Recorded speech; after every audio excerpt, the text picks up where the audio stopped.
So, good day sa inyo mga kabonsai, no? Balik tayo sa pagbabloging.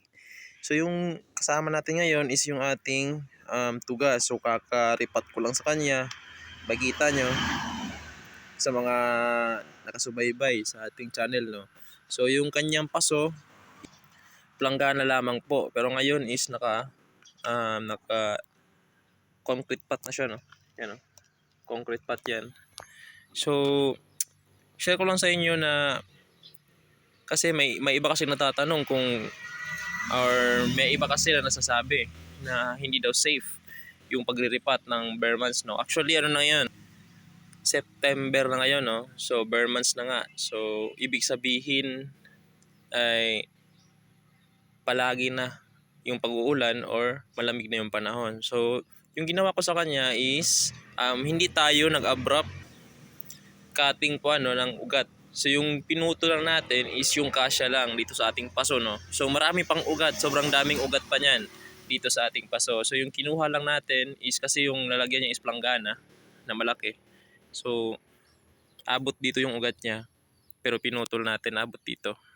Pero pinutol natin para magkasya lang siya dito. So yung pinagputulan natin is kinasya ko lang or sinakto ko lang sa paso na paglalagyan niya.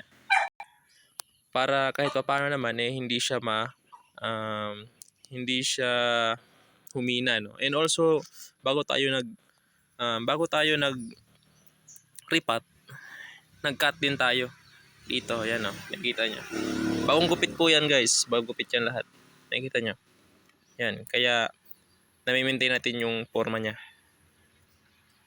Kasi bagong gupit yan lahat. And also yung kanyang apex is bagong gawa din yan. Yan, oh. Bagong gawa. Bagong gawa yung apex na yan. Yan yung final apex. Actually yung apex niya is hanggang dito banda, no? Yan, ginawa natin yan.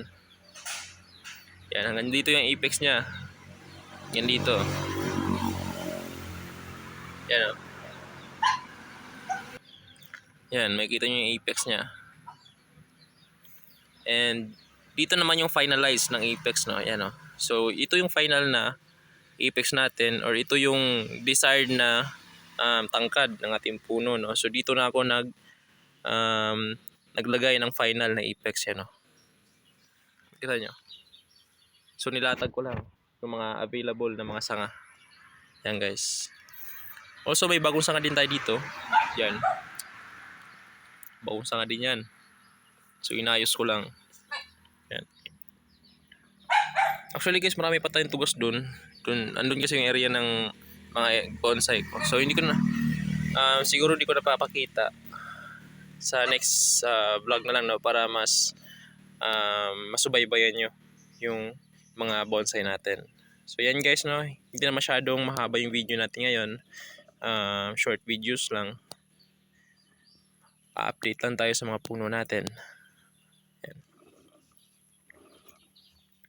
Naglagay nga pala ako dito ng ng organic fertilizer, yung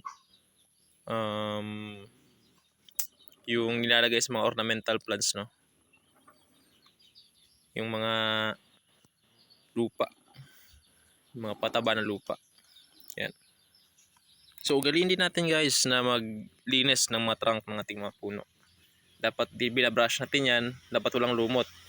Although nakikita natin sa natural na mga puno, kasi ini-imitate naman talaga natin yung mga natural na puno, no, na nilulumot. Pero hindi siya advisable sa bonsai, no. Kasi nga